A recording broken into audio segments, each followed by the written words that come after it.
And I would really appreciate it if you would stop Rob Taylor from blathering on and on.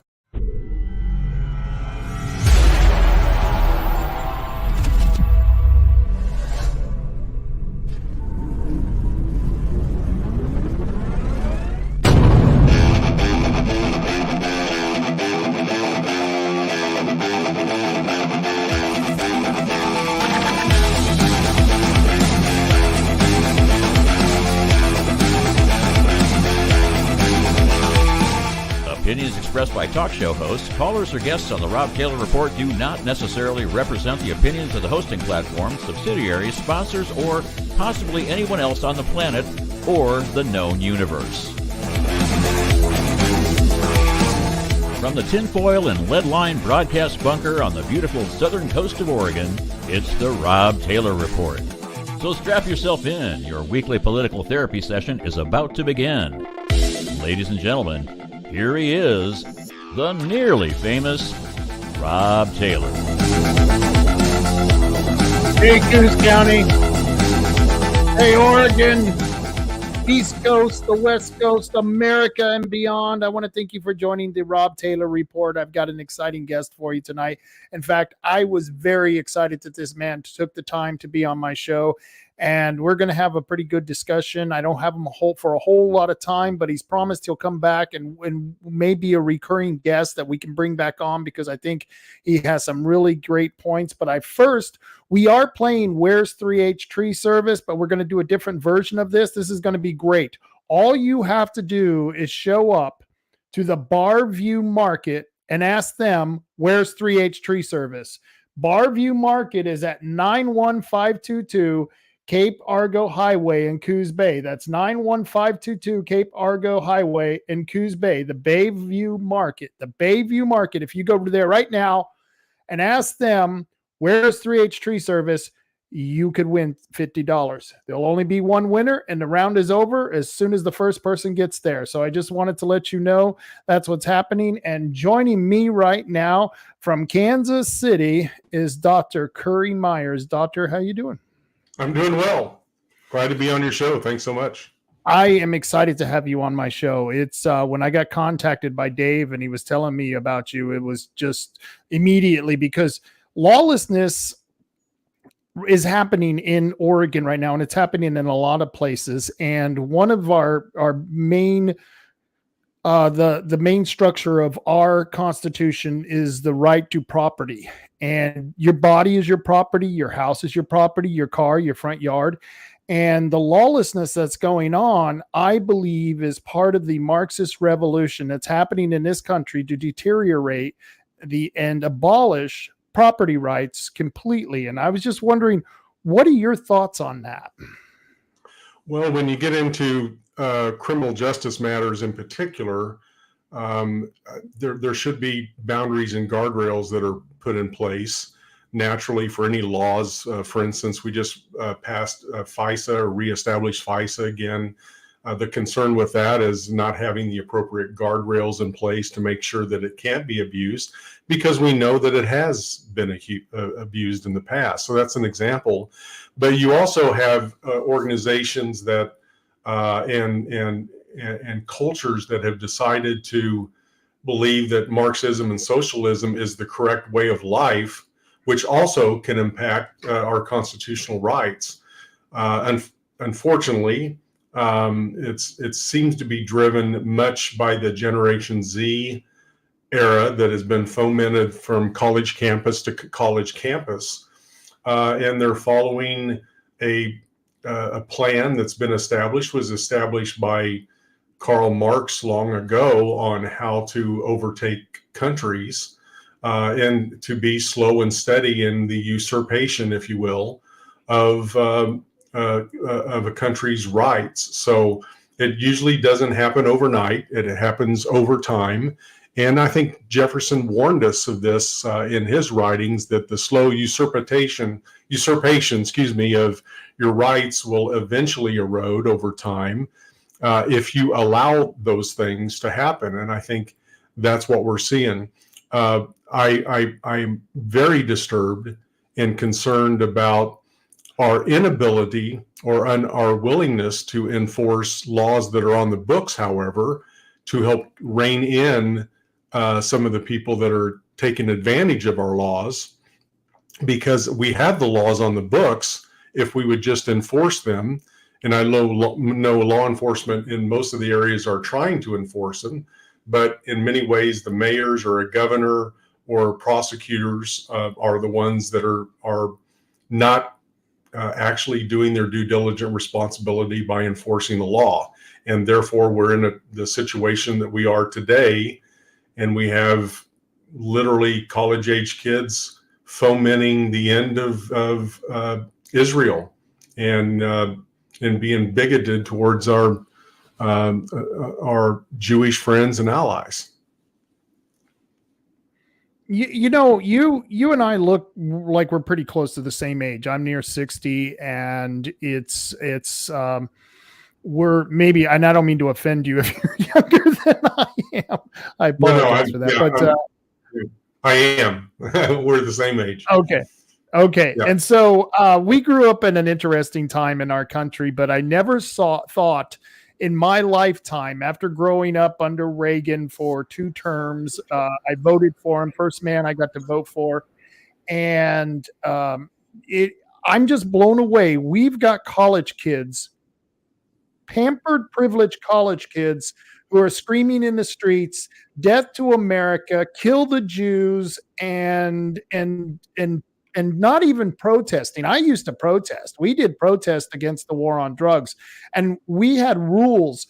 You never destroyed property, you never blocked up traffic, and you were always, not rude to people. This was a peaceful protest, literally not the one kind they have today. And I never thought I would see what I'm seeing happening now. And you had a term for it. It was called oikophobia. I think that's how you pronounce that. And it was interesting how you were linking oikophobia to the lawlessness that has been happening throughout our nation, specifically in areas like New York State or New York City and the state of Oregon. Yeah, in particular, like you, I've been studying these things for many times, and I'm interested in how society reacts to certain phenomenon. And we have many social contagions, it seems, that are going on right now. And one of those is oikophobia, and which really what that means, it's a deep-seated dissatisfaction, if you will, for one's own culture.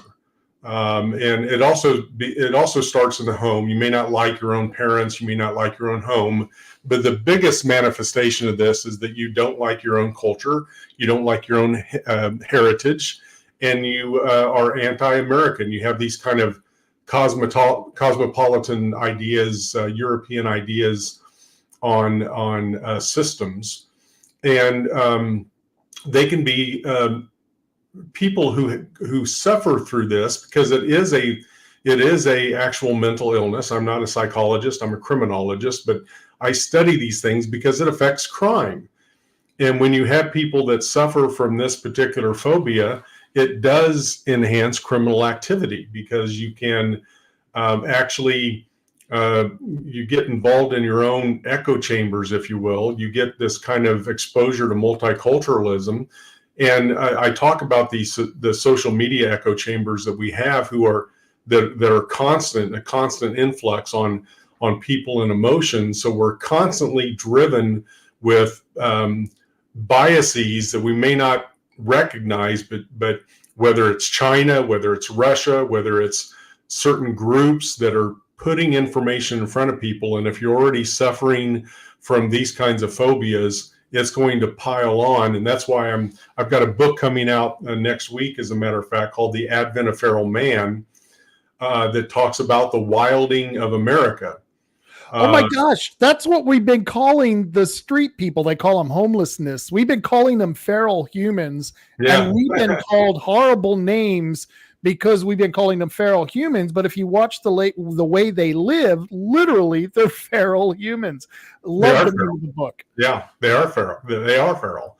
And so now we've really seen, with respect to the college campuses and some of the riots, that it's become to the point where they're actually doing significant criminal conduct, which is closing roadways, closing bridges, assaulting people. There's vandalism. We saw it in the beginning of the Summer of Love, I call it, during the George Floyd riots, where once again, if you want to protest, we are a unique country. We have the opportunity to demonstrate how we feel about our government or society, and we can do that publicly. That's allowed to do. But there are limitations in what we can do if we are going to protest. And like you, I think you're more effective the least footprint you have after you leave a protest. So not only are they trashing the place completely, but they're also committing criminal acts.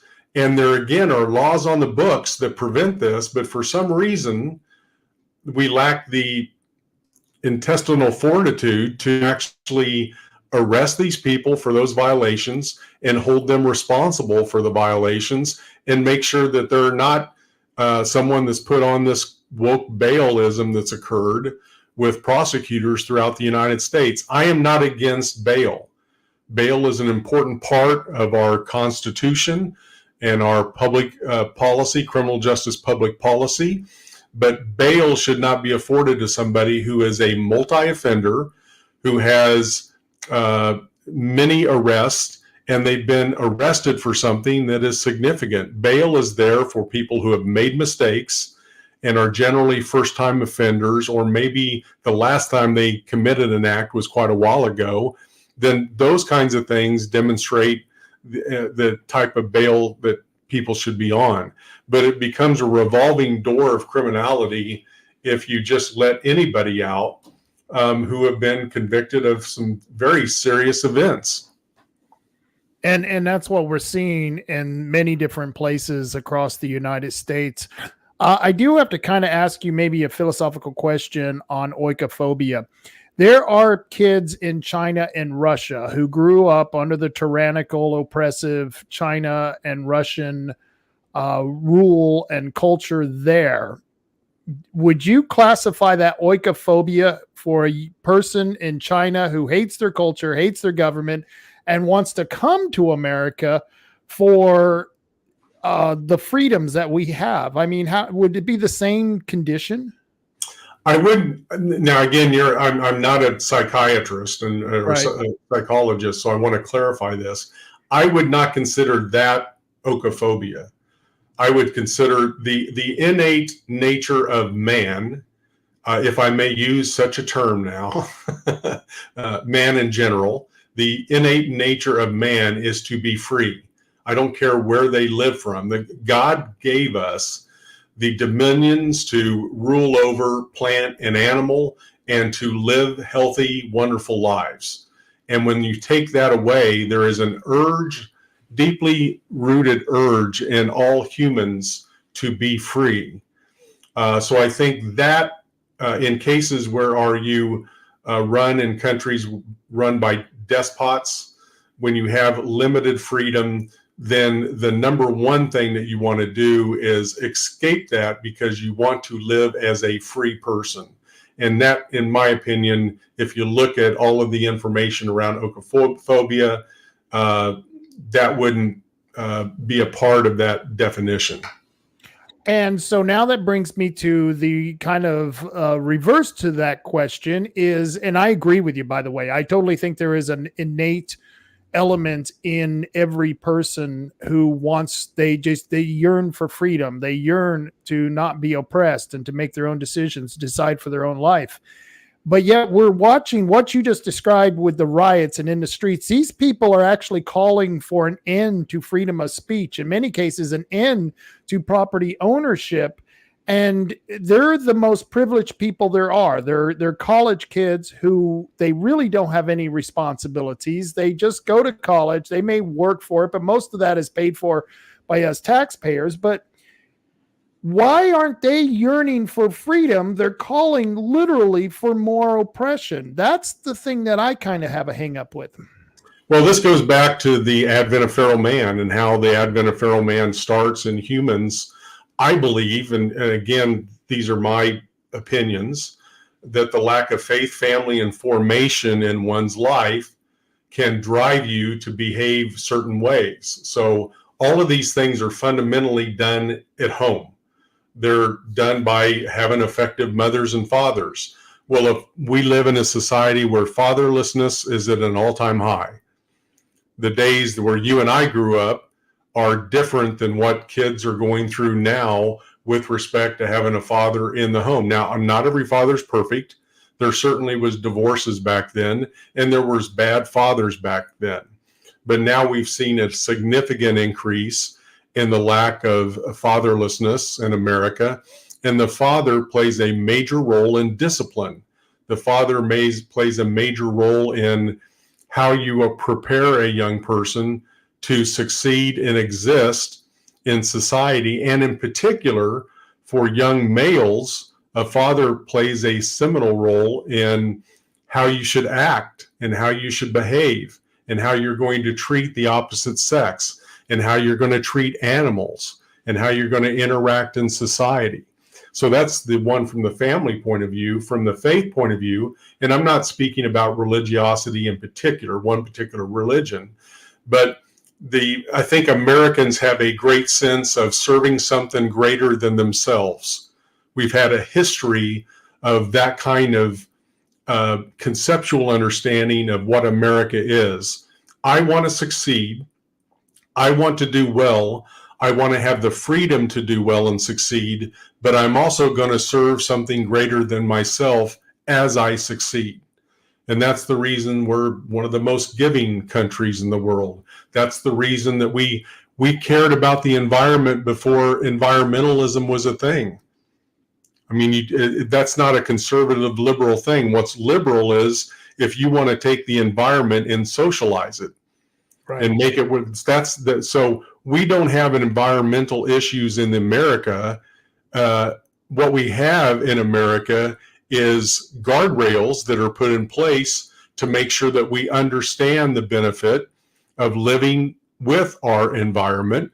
And you put too many restrictions in place, then it's no longer you're doing it for the benefit of the environment. You're doing it because some government bureaucrat somewhere has decided to say that flatulating cows are now something that we can't have, and it's going to hurt our environment. So those are the social contagions that we're living through. And then one of the most important part of this is formation. How you form your children is extremely important. And so if you're missing this faith side, if you're missing the family side, then you're not going to be given those formative years that you would have. And you can't send them to a public school now because they cannot get formed there. It used to be schools were a place of discipline, responsibility, structure, learning specific things.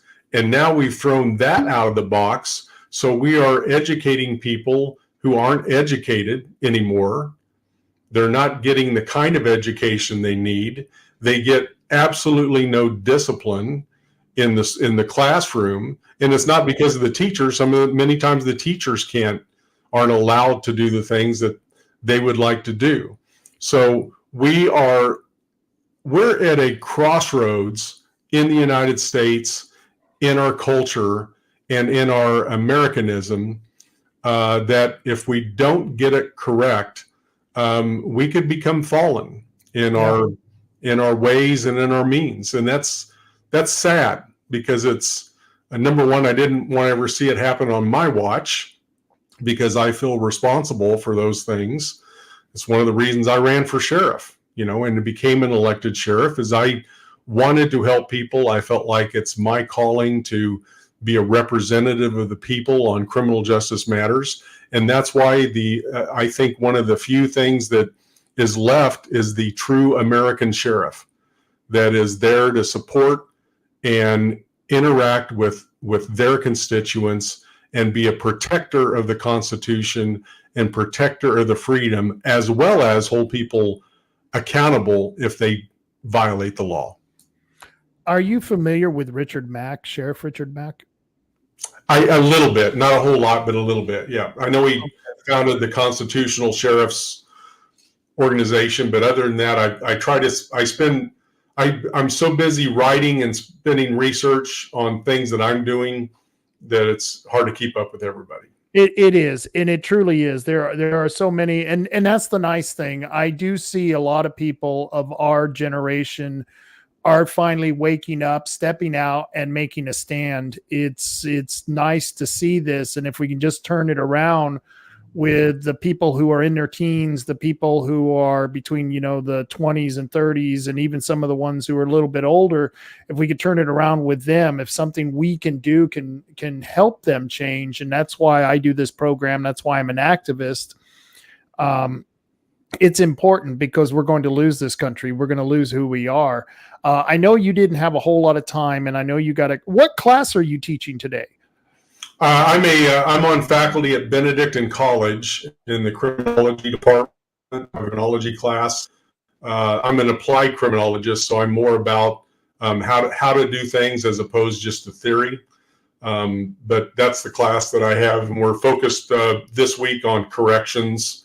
And so we're looking at modern corrections and the appropriate way and the ethical way, and looking at programs in order to mental health programs, drug dependency programs that are outside the box, to ensure that we are understanding what people are going through and what really drives crime. My hope is someday that we can focus on violent crime, and that's where our nation's prisons need to be full of, are people that have committed violent crime and serious property crime, because those are recidivists. We need to focus on recidivism. And if we focus on the data and focus on evidence-based policing, we're going to identify the people that need to be put in jail. And then we're going to work and educate and train and put resources together to help those amongst us that make mistakes in their lives. And you have an incredibly interesting career. I'm jealous, to be quite honest with you. I think you've got a very interesting career, and I think the aspect and your viewpoint of it is, like I said, I think you're right on, man. And I appreciate you coming on the show. We'll get you back on some other time. Is there anything you'd like to tell the listeners before we get you out of here? Yes, I would love to come back as often as possible, because I like this format and I like to explain things even further. But you can view my work at drcurriemyers.substack.com, drcurriemyers.substack.com. I write. I just did a piece today. I do podcasts once a week on various things. And then if you just Google Dr. Currie Myers, you'll see all of my interviews. And when I'm on the media, because I'm very blessed, and I'm on a lot of media and radio and television. Yeah, I was blown away. Your wealth of work was just phenomenal. So I want to thank you once again, and we'll get you back on. And you be safe out there, okay? You too. Thanks again. All right, you take care. And that was Dr. Currie Myers, and I was hoping to have him on for a longer period of time, but since I only got him for 20 minutes, I took advantage of it because I did not want to miss this guy. This was someone who is we're very like-minded. He looks at things through a constitutional perspective. I call it a libertarian, maybe an objectivist outlook on things, because you have to look at things objectively. And I think there are some people who are in the Republican Party who call themselves conservatives that are just hardcore fire and brimstone, lock them away and throw away the cell kind of attitude. And with certain crimes, I could almost see that, but not all crimes. And there are a lot of crimes that I think shouldn't be crimes. And since we got the time, we're going to be talking about that. But I want to thank Dr. Currie Myers for being on here. We'll get him on here again. And if you want to check him out, go to drcurriemyers.substack.com. And I got it up on the screen right there at the bottom. And, you know, this is what makes small podcasters, small podcasts like my podcast. This is what makes this very helpful, because there people like him coming onto my podcast. It gets the message out to others who normally might not hear his message. There's a lot of you who don't tune into Fox. You don't tune into a lot of mainstream media. And this guy has been on a lot of shows. I've seen him on Fox. I've seen him. That's why when I saw the email of someone saying, "Hey, I can get you Dr. Currie Myers," I immediately jumped on it. And for him to come on a small podcast like this, it means that there are people out there who tune into these type of local podcasts who deal with local, issues. It means so much more. It means that he's getting his message out. And I think more big players out there should do that. They should go on smaller podcasts. I don't know if Joe Rogan does that. It would be cool to have Joe Rogan on here. I mean, the guy has like millions and millions of viewers, and to have him on a small podcast would be so cool for some of us little bitty, small, insignificant podcasters who are working to better their cities and their counties and other areas that are local. And it's just something that blows me away. I don't know if we've had a winner yet, but in case there wasn't, I don't know if we had a winner. I announced at the first of the show, we're playing Where's 3H Tree Service. And we're doing it a little bit differently because the guys wrapped up around 3:00 and they're no longer working. They got their job done. But if you go to the Bayview Market at 91522 Cape Argo Highway in Coos Bay and ask them, "Where's 3H Tree Service?" you'll win $50 if you're the first person. I don't know if they've claimed their prize yet, but if you're interested, that's where you can pick up the prize for Where's 3H Tree Service. Where the hell are they? Where are they? That's the question. We don't know. But right now, today, we're telling you they're at Barview Market. So head over there and go pick up your prize if it's still available. If not, well, then buy a candy bar, a soda, and try again next week, because we'll bring them on next week because there's a lot going on. So one of the things that I was going to talk to this gentleman about is, let's see here, over criminalization on his one website that he's participates in. It's called the Right on Crime, and it's called one of the subjects that they're dealing with, the initiatives that they're taking, is over criminalization. And it talks about how thousands of harmless activities are now classified as crimes in the United States. These are not typical common law crimes such as murder, rape, or theft. Instead, these encompass a series of business activities such as importing orchids without the proper paperwork, shipping lobster tails in plastic bags, and even failing to return library books. And well, let's face it, these things are just absolutely ludicrous. And one of the things that I think that this country has gone seriously wrong is that we have taken simple actions that people do, and we have criminalized those actions because we've decided that we're going to make this country so safe. We're going to make it so safe that nobody's ever going to get hurt again. I don't know what the philosophy is behind it, behind the bureaucrats, other than they want more control. And as I've said many times before, control is an illusion. Control is an illusion. Nobody actually has control. It's a lot of times people mistake force and choice for control. Let me explain. Someone can force you to do something.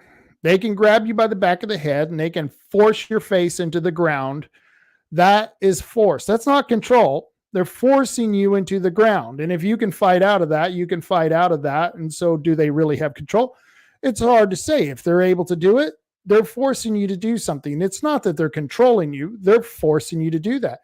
If you choose to shove your face in the ground, it doesn't mean you have control. It means you have made a choice. You've made a choice to shove your face into the ground.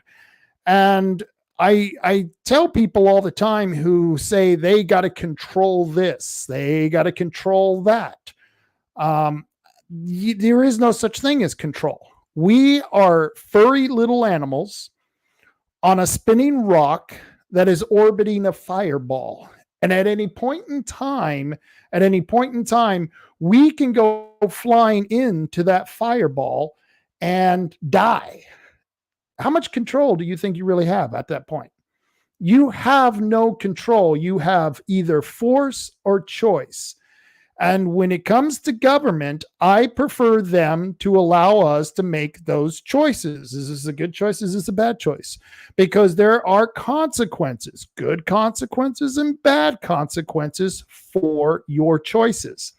But when they force you to do something, they have to do that once again. And I give the example of shoving your face into the ground.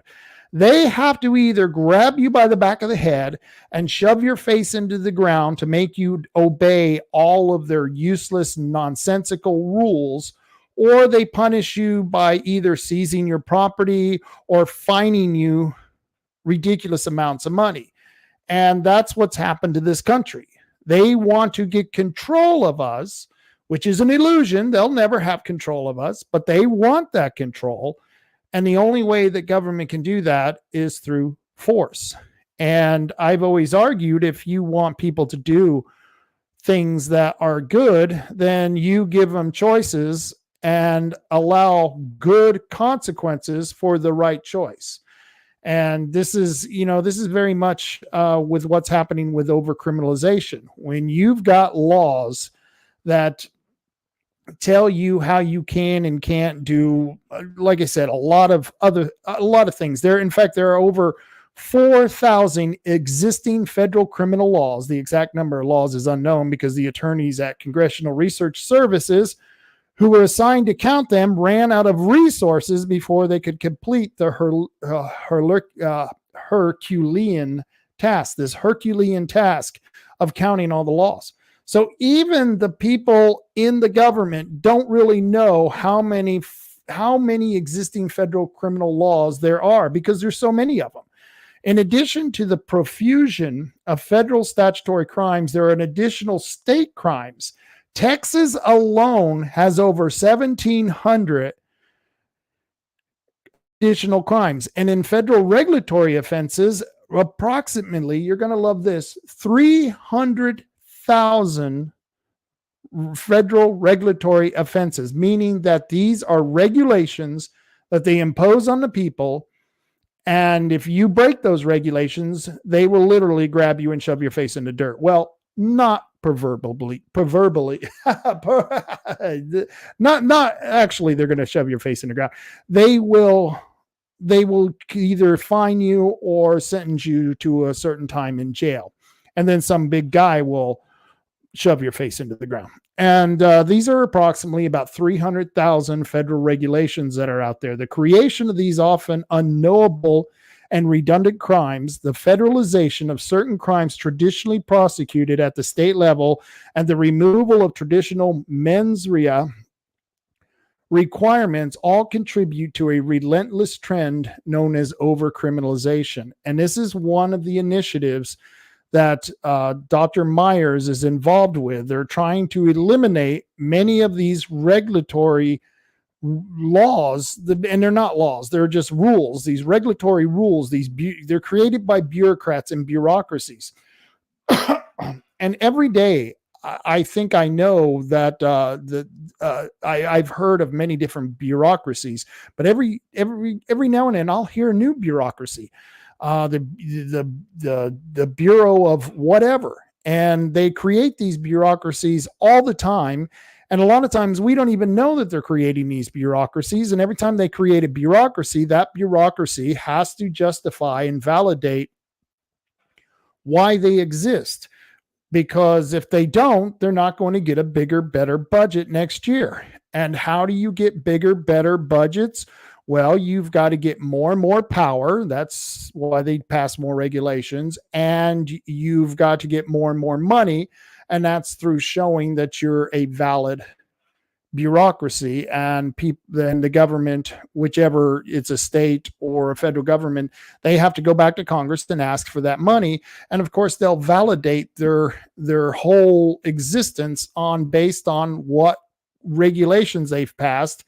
And they'll always have a horror story. There's always a horror story. They'll always have one example of why we have to make and pass these rules. And if you really look at the situation, most of the time they don't need these rules because people don't fall into that one an analogy that they use when they go before Congress. When these bureaucrats go before Congress, they use some type of analogy, some one-time story that this happened because the people didn't follow the rule. And because of that, we now have to put this consequence on every single individual. It's over-criminalization. We see it all the time in our country.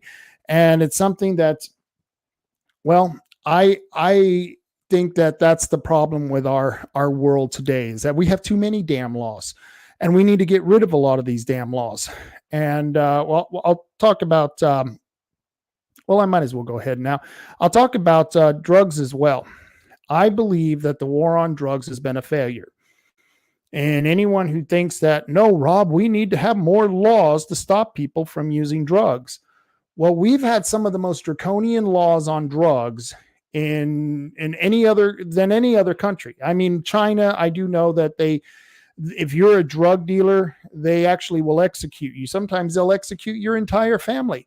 Not a very bunch of nice people in China, but so we haven't gone quite that draconian, but we have more people in jail because of drugs than any other country around the world. And I think it's absolutely abysmal, because I don't see any moral difference than a person who goes home at night after work and drinks a cocktail, drinks a couple of beers, or smokes a joint, or snorts a line of coke. If I don't see the moral significant difference. Maybe one of you might know the moral significant difference, and I'd love to hear that. But the war on drugs has been a dismal failure. And we've had laws, and I'll give you an example. In Texas, we had a law where you could be prosecuted for having 2 joints. It was called the 2 for 10 law. For 2 joints, you could go to jail for 10 years. And I had friends who became snared in that law. They actually went to jail for a long period of time for doing what we do here in Oregon, and don't get punished with whatsoever, because it's legal. You can smoke as much pot as you want in Oregon, and I think a lot of you are smoking too much pot, but you can smoke a lot of pot in Oregon and you won't go to jail. In Texas, you can still get busted for that and end up in jail. And back in the 80s, you could end up in prison for a long period of time, up to 10 years.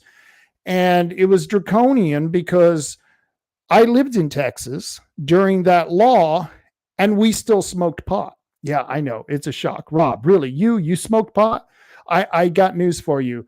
Your grandparents who are my age, your grandparents who are 60, we used to go to parties. We would smoke pot. We would drop acid. We'd snort coke, maybe a little meth, and we'd party hardy. Okay. Your grandparents, they were not virgins and they partied. Okay. There might be a few exceptions to that rule, but the majority of my generation, we did those things. It shouldn't be a shock to you.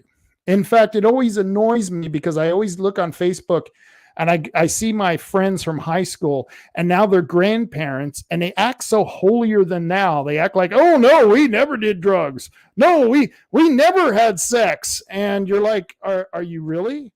Are you really that serious? I mean, weren't you the girl that was doing the topless dance on the table and letting guys snort lines off your titties?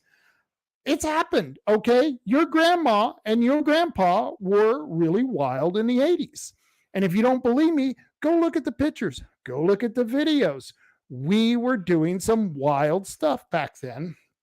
And during that time, you could go to jail for long periods of time for doing drugs. For cocaine, if you just had a gram of cocaine back in the 80s where I lived, that could cost you 5 years in jail in Texas. If you had acid, a hit of acid, that was another 5 years you could do in prison. And quite a few of us were doing acid. Quite a few of us were snorting coke. Like I said, we weren't virgins. We weren't pure as the driven snow. Unless you're talking about muddy, slushy snow. Maybe that's what they were talking about when that expression came around. But we weren't. And so it always annoys me that people who are my age now, they pretend on Facebook like they never did those things. But we did those things. And we had all of those laws. We had more controls on the border than we had controls. There's that word again. We had more people enforcing laws, because it's force, not control. We had more people enforcing laws on the border than we had today. And we still had drugs. We still had drugs that were smuggled in. We still had pot that was smuggled in, and we were growing pot, and we had acid.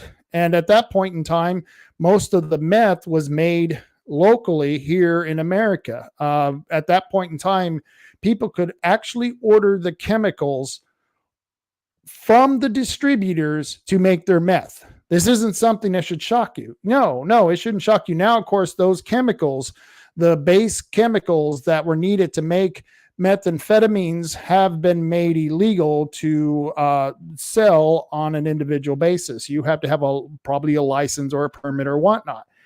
And it was a dismal failure, because nobody in my generation back in the 80s, none of those laws, as long as they didn't get busted, none of those laws stopped anyone from doing drugs. We all did them, most of us. I know this. I went to the parties in high school, and the majority of the parties, we were smoking pot, we were snorting lines, we were taking mushrooms and other hallucinogenics. And if we didn't have a cop there to bust us, most of us did that stuff without any problems. We stayed at home. We really didn't go out, because who wants to go out when you're on acid? And when you're on coke, you're a little too paranoid to go out. So we stayed at home. You know, most of us did our drugs at home. And, even if we went to parties or concerts, most of the time there wasn't a problem with doing these drugs. What became the problem is when the officers or law enforcement found the drugs on your person, and then all of a sudden, this hell begins. They started telling you, well, you either got to go to jail or you got to go to drug court. And at first you would think, oh, well, drug court, that's got to be better than jail. But the fact was in drug court, you had to pay for your own drug test. And most of the people who went to drug court would fail the drug test, and they would have to get a longer extension for their drug court policy. And so I knew people who, if they just would have went to jail, they would have went to jail for 9 months. They would have been out of jail, and then they could go back to partying. But a lot of people would take the drug courts, and they would, of course, fail the drug test, and then they would get an extension on having to go through the drug court process. I've known people who've gone through so much drug court back in the 80s. I mean, I knew a guy he just got busted with a little bit of pot. And after 4 years of going through drug court, because he kept failing his drug test, by the time he finally sobered up at the end of that 4 years, he actually became a drug counselor. It was funny. And I used to think, this is the worst guy that you want to have as a drug counselor. But that's what happened. And so I never understood why we keep these drug laws up. There are people out there who will use their drugs not wisely, but that's the same with alcohol. We have people who, in fact, our good old Senator David Brock Smith, he has 2 DUIs. He obviously couldn't handle his alcohol. So maybe, for him, that's a problem. But for most everyone else, they don't have that problem. When I drink, I stay at home, or I have someone drive me back and forth wherever I'm going. And if there's no problem with the substances that you're using, whether it be alcohol, whether it be marijuana, whether it be coke, acid, whatever, if you're not having a problem with it and you're not causing crime, you're not committing crimes, then I'm not sure why this country has decided that we're going to put you in jail. We're going to put you in jail because you did a little acid. We need to put you in jail for a long period of time. You snorted a line of coke. We need to put you in jail. And, when they got the laptop, Hunter Biden's laptop, and they saw, the videos of him, smoking those drugs and banging those hookers, I thought, well, that's how a lot of people actually live their life. And as long as he's not committing crimes, well, then I don't care what he's doing in the privacy of his own home. What I had a problem with Hunter Biden was that he was profiteering off his father's position and selling influence. He was selling the influence of his father being the vice president to our enemies, Russia and China. That's a huge problem. But if those activities of doing drugs and banging hookers is against the law, not only is he selling influence, but now he's in a situation where the Chinese or the Russians can blackmail him. And I'm willing to bet that at a certain point, this is why that tape came out. This is why Hunter released the tape of him banging hookers and doing drugs, is because he knew that the Chinese or the Russians were going to blackmail him. So the best way to get out of being blackmailed and being under the leash of these countries is to expose yourself. In part, I truly think that that's why I believe it was intentional that he allowed his laptop to become public information. And that's not the problem I have with his laptop. I wonder what's on that laptop that actually shows a connection between him and his father making money off of his father's position in the federal government. Now, that's wrong. That is a crime. And why is that a crime? Because it affects you and me. Hunter Biden banging hookers and doing blow in a hotel room, that doesn't affect you and me. That's his business. But when he's selling influence to the Chinese, and then the president or vice president at that time is trying to pass laws or policies to the betterment of China over his own citizens that he's supposed to be representing, that's when I got a problem with this. That's when it's a huge problem. And so I never understood why this country started the war on drugs, other than the fact that it was a bureaucracy, many different drug bureaucracies. You've got the ATF, you got the DEA, you've got all kinds of state agencies that are involved. We have SCINT here, SCINT, that makes its budget off of arresting people for doing drugs. Now, let's talk about the difference between people who are doing drugs and the street people, or people who are using drugs and are buying those drugs by committing crimes. Now, that's wrong. And in fact, I think there should be an enhanced sentence to those people who are under the influence while committing crimes. But you know why? Because those people who are on drugs not committing crimes shouldn't be maligned by those who are on drugs committing crimes. You're out there doing something under the influence of drugs. And, it may not even be just drugs. Maybe that's your just bad rearing as a kid. Maybe you were raised to think that stealing and committing property damage and hurting people, maybe you were raised as a child that that's okay. We don't care if you go out there and hurt people.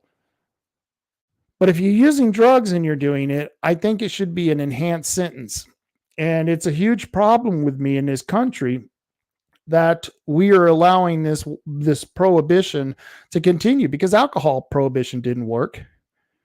And that's why they had to stop alcohol prohibition. In fact, it was many religious groups who were demanding that the government stop the enforcement of making alcohol illegal, because there were so many good people who were being snared by these really bad prohibition laws during the when was drug prohibition? Alcohol prohibition. It was in the 20s. Yes, it was in the 20s.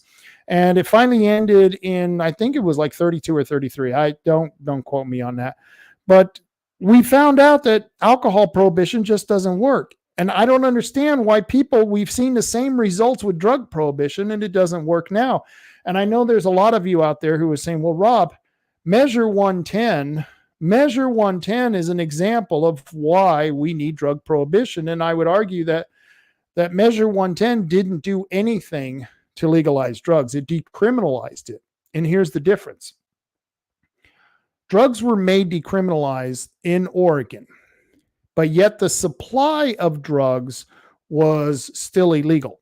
If you were a dealer, you could still be arrested in Oregon for dealing drugs. If you use drugs under a certain amount, well, then it was decriminalized, and I think you could face a $100 ticket, I think was at the time, or you could choose to call in and go to a program where I don't know what the hell they did to you, but that was your choice. It was stupid. It was nonsense. Even I, the guy who's against drug prohibition, who's against the drug war, even I was against Measure 110 because I knew it was going to be a failure. Why was it a failure? Because we didn't control the supply of this. And so the people who were dealing the worst and cheapest drugs were selling drugs like the fentanyl that was doing much worse to people than if they were able to actually get heroin, or if they were able to do meth that didn't have fentanyl in it. If you were selling legal meth, you would sell it just the way you sell cigarettes or the way you sell alcohol. You would put a label on it. Don't do this with this drug because it will harm you. And people would ever be able to do their drugs that wouldn't be adulterated with other drugs. For example, like I said, the meth, you had people out there doing meth that had fentanyl in it. And the fentanyl is the worst drug I've ever seen. Personally, I got out of using hard drugs years and years and years ago, and I've never done fentanyl. I've never done heroin. I don't know what it's like, but I've done morphine, not by choice, but because I was in the hospital. I've been in the hospital a couple of times, and I've done morphine, and I've used morphine, and I've used it in the hospital. I remember there was one time I was hurt so severely bad that I was on a drip. They gave me a little button that I could push, and it was in this drip in my IV that would release every now and then if I push this button because the pain became too bad. And I can tell you right now, that's happened to me 3 or 4 times in my life that I've been to the hospital, and I've never gone to the street looking for morphine. I have never craved it. I've never had any desire to do it. I used it in the hospital when I needed it, and I was let out. OxyContin is another thing. At one point, I was prescribed OxyContin. I used my OxyContin for the 30-day prescription that they gave me, and after that, I was done. I didn't use it. Most people can handle their drugs. They can use it responsibly. And what I just explained to you was me using those drugs for what they benefited me for. And back in the 70s, I don't know if many of you are old enough to remember that, they used to actually sell amphetamines, and they were called diet pills. And you could go to the store and you could buy these diet pills that were nothing more than amphetamines, and they were a form of speed. And people use those all the time. Mothers use them all the times. And, mothers who took care of several children, they needed that little extra boost. It didn't become a problem. It didn't seem to be a problem back then. Now you've got a problem with meth because methamphetamine is a much more caustic drug. And if you're looking for something to stimulate yourself so that you can do your job, or you can perform whatever duty you have to perform, then you don't have the choice anymore being able to go get legal pharmaceutical quality speed. And it's kind of sad because there are occasions when people might need a little bit of speed to help them stay awake. And once again, I don't do drugs. I'm not on any drugs and haven't used them in probably, going almost 30 years. I haven't used hard drugs. So it's not like I'm arguing for the legalization because I'm a druggie. I'm arguing for legalization because I'm tired of seeing so many good people go to jail who are not being violent, who are not committing crimes. They just happen to get snared by a law enforcement officer and got into the correctional system. And we're spending a lot of money on this. And this is the over-criminalization of our country. And I'd like to see an end to it because I think it's just horrible what we've done to families. We have separated good mothers and good fathers from their kids. And I know there are people out there, Rob, are they really good parents if they were doing speed? Well, They weren't the best of parents, but I can tell you right now, they're better. Many of them were better than the foster care that they're going to get, the child's going to get. Many of them are better. These parents who are doing those types of drugs, they're better than putting these kids in a government program or putting them in an orphanage. It's better to leave kids with their biological parents. And in fact, we used to have, there was what was the song back in the 60s? She went running for the shelter of her mother's little helper. That was a song about women who used to take amphetamines to be able to, go through the day of taking care of a lot of kids. And is it a perfect situation? No, it's not the best situation, but these mothers still love their kids. And when now they're being told, well, you can't get that, and they need that little helper, they can't run to to go get their helper from their cabinet. They have to go to the drug dealer who's going to give them methamphetamine that has fentanyl in it. And then they're going to start getting whacked out. They're going to start doing that clucking thing. And we didn't do that back in the 80s.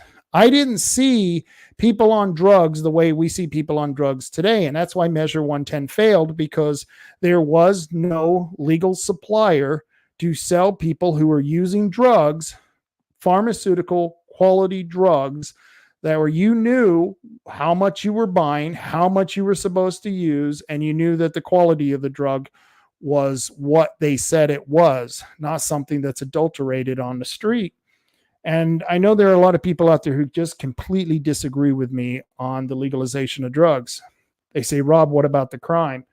Well, I'm a huge law and order person. I just think we have too many crimes, because there's a lot of things I think that shouldn't be crimes. And I go back to the drug prohibition. But if you are out there and you're camping on the sidewalk, that should be against the law.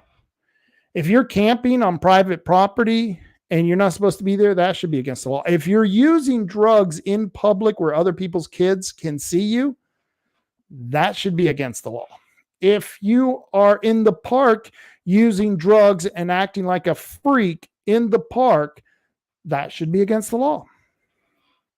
All of those things, I think, are crimes because they deteriorate society. And so that's what I'm arguing now, is that we need actual law enforcement. And that's why we've got to, get rid of some of the bad laws that we have and really start enforcing some of the good laws. And someone who's joining me right now, one of my sponsors that I haven't seen in a couple of weeks, is Tim from Tom and Gigs. Tim, how you doing, man? Hey, good, man. You see that? The American flag right there, baby. I love the American flag. Right, strong. I need to get one for my background. I need a neon light with an American flag on the background here. I'm gonna make that happen for you. Oh, that'd be cool. So where the hell have you been, mister? Under rig, getting my fingers dirty and working on those Chevys. Sorry, man. Sorry. I love bringing my Ford to you. I know you used to hate working on my Chevy van, and I loved that van, but I knew how much you hated it. So I'm happy when I drive up there with my Ford. It's like, and I haven't had you have to actually work on my Ford. Like, you put that tonneau cover on there. Let me tell you, that is really cool. I love that tonneau cover. Yeah, that's sweet. Maybe even get a little mileage with that on the highway. Who knows, right? But it makes it a little more secure. You can put your stuff in there with, hopefully, not getting ripped off. Yeah, I got to go. There's a mall up in Clackamas County, and I can't think of it's called the Town Hall Center or something like that. It's in Happy Valley, right up there next to Portland. And I used to be terrified to leave my truck up there because I couldn't put anything in the back. I'd have to bring it into my kid's apartment and clutter up his apartment. But now I leave all that stuff in the back and I lock that tonneau cover. And I know that, even though they could break it open, they would have to actually work at it, and there's security in the mall there. So at least I got a little bit more of a secure feeling that that's not going to happen. Yeah. No, that's good. And anything outside, out of mind, that's what you got to do. Just have wheel locks on your wheels, and who knows, maybe even put a low jack in or something. So if they do take your rig, you can find the darn thing. Yeah. That unfortunately happened to a guy down in, I won't mention his name, but he's a guy that drives a tool truck around. Oh, yeah. And he got his rig stolen down. The first time he got a chance to drive it, had his rig all fixed up, just beautiful, parked it in a motel, came out next day, it was gone. Yep. Man, what a bummer. So, gee whiz. Just I had a friend who had all of his tools and all of his gear on the truck, and they didn't steal the truck, but they took, it was like $30,000 worth of tools and gear and all this stuff off his truck. He too was at a hotel, and he was staying the night because he was working in that city, and he came out and his truck was just pretty much stripped bare. And it's like the tools and all the stuff was worth more than the actual truck because it was an old truck. Oh man, I mean, a ratchet in some cases, certain these places, there's $150 just for a ratchet. So I mean, this adds up to big bucks. In the black market, there's no identification, there's no serial numbers generally. It's sad thing, but people buy stuff for nothing, and somebody else loses their livelihood because a lot of like us, we depend on those tools to make our living. So when you're stealing from us, that's just like taking my wallet. Don't let me catch you doing it, because my Louisville Slugger just loves a little red stuff on it. I know. It's like if you go to the store, I've heard people say, well, they're not stealing from me. And I go, well, yeah, they are stealing from you, because every time they go to the store and they steal, it just drives up the price for the rest of us. I don't think some people just don't get that.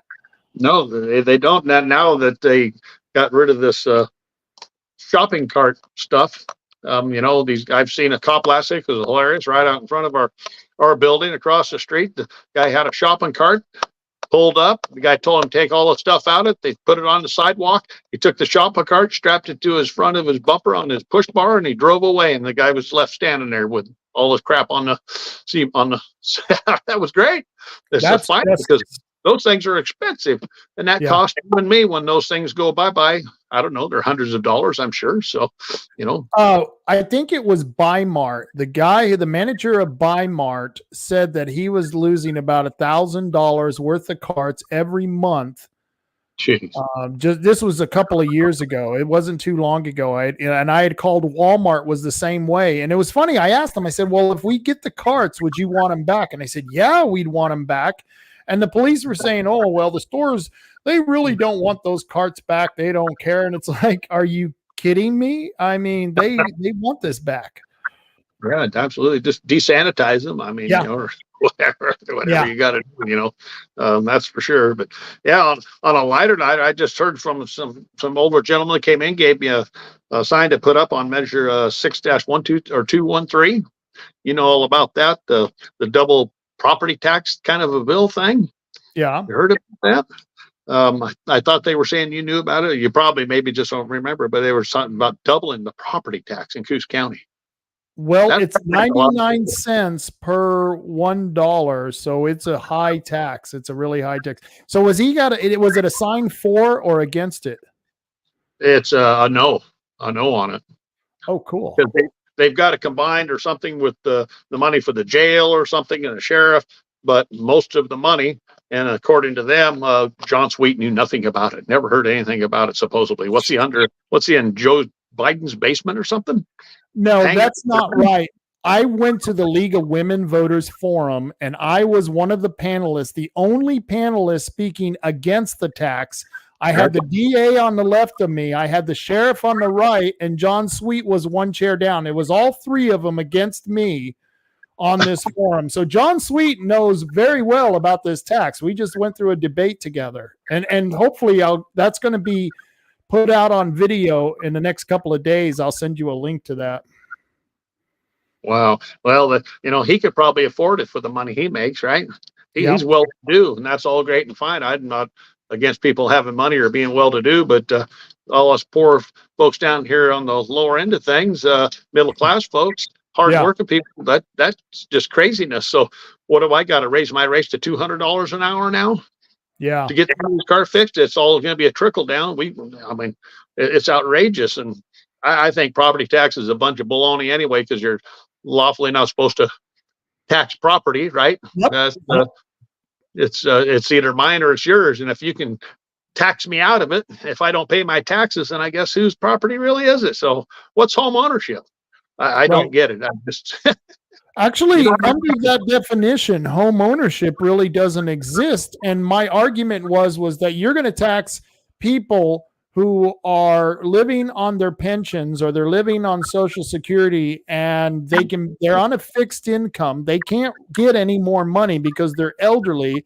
And even though they live in a $300,000 house, they may not be able to pay that extra $300 in taxes at the end of the year. So you may actually be contributing to the homelessness problem because you're going to put someone out of their home because they're not going to be able to pay the taxes on it.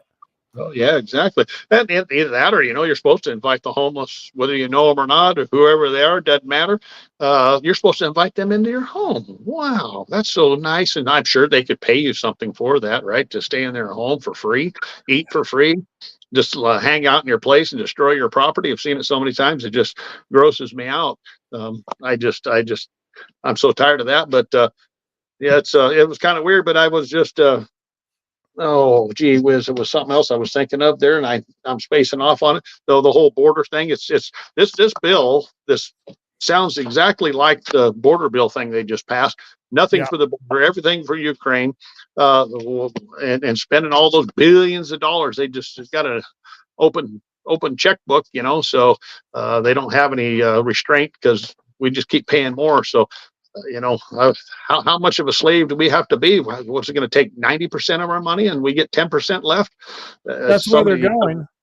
That's where they're going. And with the homeless people, my son, every now and then he'd have a friend that would get kicked out of his house and he'd go, Dad, can you come stay with us? And I'd always tell my son, I have a rule. If your own mother won't let you back into the house, I will let you back in my house. That's the rule. No. Yeah. I don't care what you're going to pay me. Free is too expensive for me because those people usually destroy your property. And once you get in, you can't get them out. They have more rights than you do. Pretty soon it's their house, not your house. Oh, geez. That's a whole nother world there. But, at the shop here, we're doing good. We're trying to survive. And I appreciate everybody listening to this program and making it a great thing. And appreciate people come down here and do business with it because the only way we keep our lights on is if we can get you fixed up and do you for a fair price. I won't say we're the cheapest in town or the most expensive, but we try to do things right and be open and transparent with the person's car. We'd like people to come out and look, see what's wrong with their car. They don't always understand what a tie rod is or a ball joint or a brake shoe. I mean, it's nice to educate people a little bit. Oh, now I see and I understand. So it's a really good thing to do. And Josh does a great job of that, and try to give them some options. You can buy more expensive parts, you can buy less expensive parts. Some last longer than others. So if you're going to keep your rig, it makes sense to say in a muffler's case, put some on it. It has a lifetime warranty on it. If you're going to sell it in a year, just put a basic muffler on there. It's nothing fancy, costs you less money, and you still get the job done. It'll do you good for a while you have it. So there's always little options you can do here and there. But it's just like anything, you get what you pay for. And, we got qualified folks here to do the job. Austin's awesome on alignments. And Josh, he really sources out parts well, trying to find the best deal we can get you. We usually compete with the internet. So anybody out there is thinking, oh, I was going to buy it off the internet. For one, we don't install customers' parts. We install the parts we sell here. This is how we make a living. It'd be like a grocery store or a steakhouse, right? Right. Can I bring my steak? Yeah, I'll bring my own prime rib. Can you cook this up for me? That's going to cost you $100 for me to cook that puppy. Plus tax. Yeah. But no, we're doing all right, and this beautiful weather, and it's going to get better. Summertime's coming, daylight saving time's here, so it's nice. It's nice, and if anybody needs anything as far as accessories, toolboxes, winches, bumpers, we do tons of that stuff and a lot of front end work. Austin is busy constantly all day on the alignment rack, doing all kinds of stuff, rack and pinion, steering boxes, you name it. A lot of wearing items, and it's nice to have your rig stay in the same lane going down the road or stopping when it's supposed to.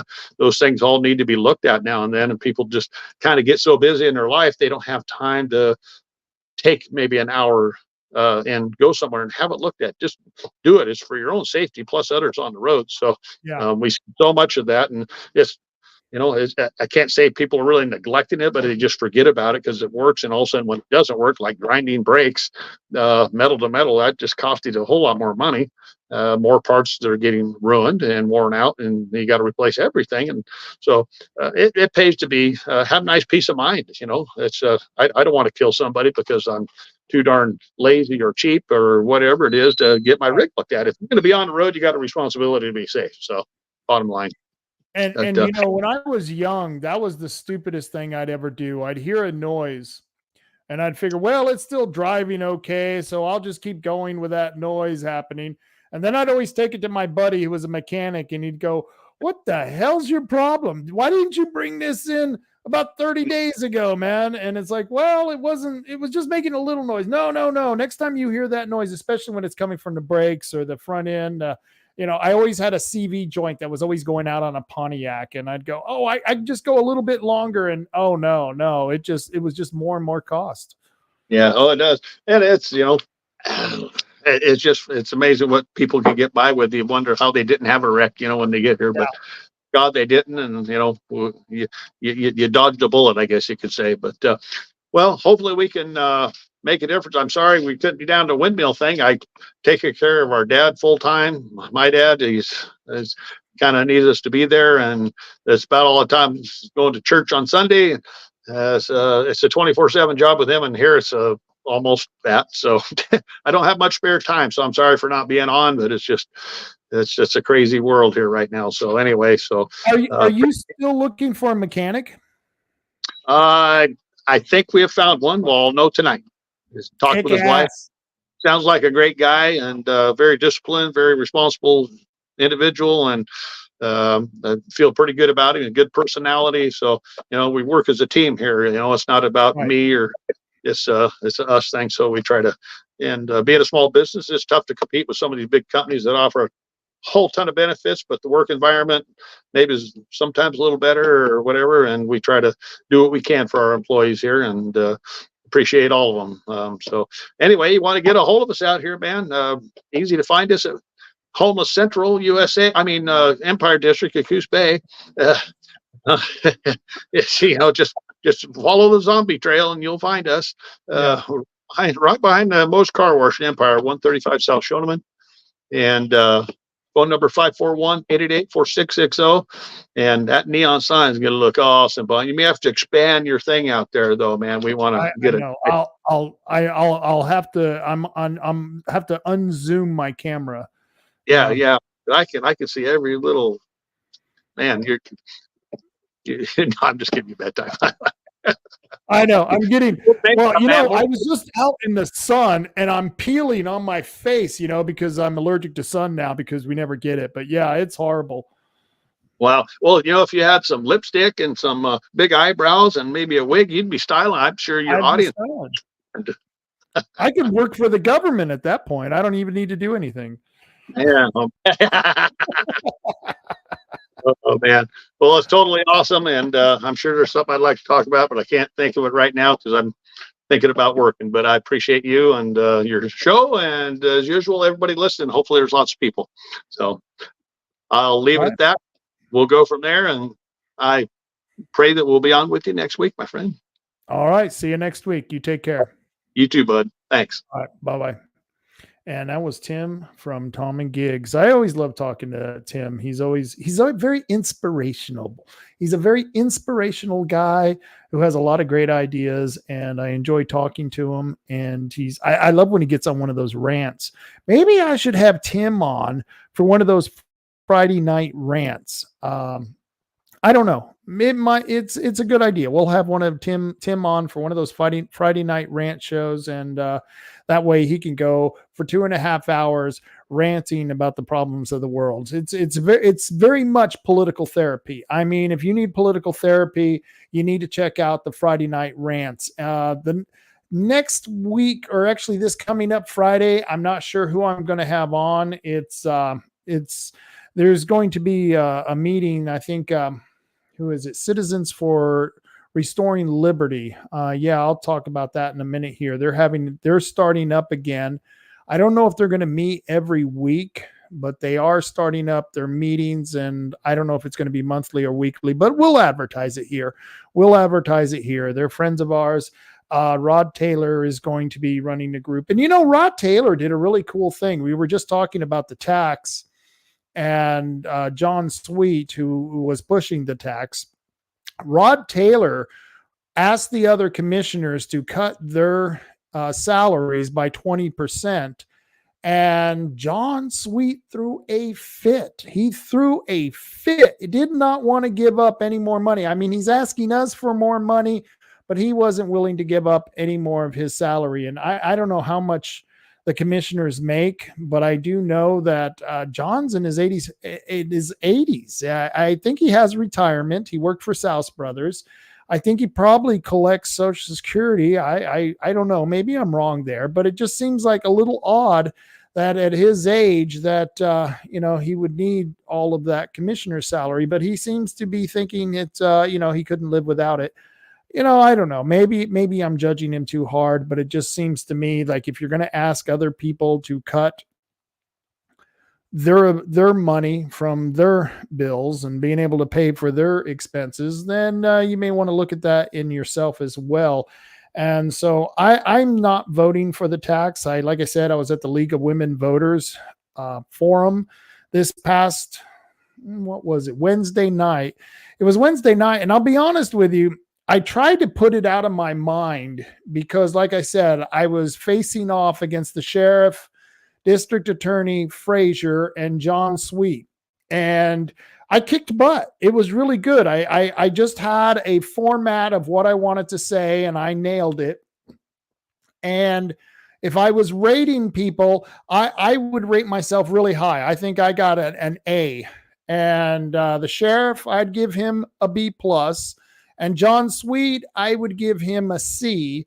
And that's because he was just not being forthright with some of the things he was saying. I'll give you an example. I was complaining about the county doing no 60-foot easements. And I meant at the time that it was 60 feet from the center of the road.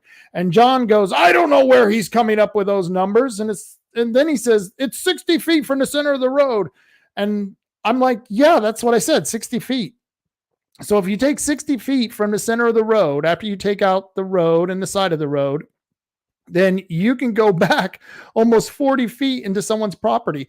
Right now, it's a 7-foot setback.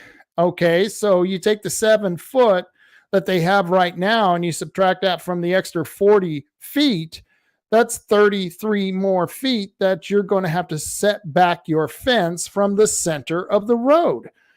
And he acted like I was completely off on that.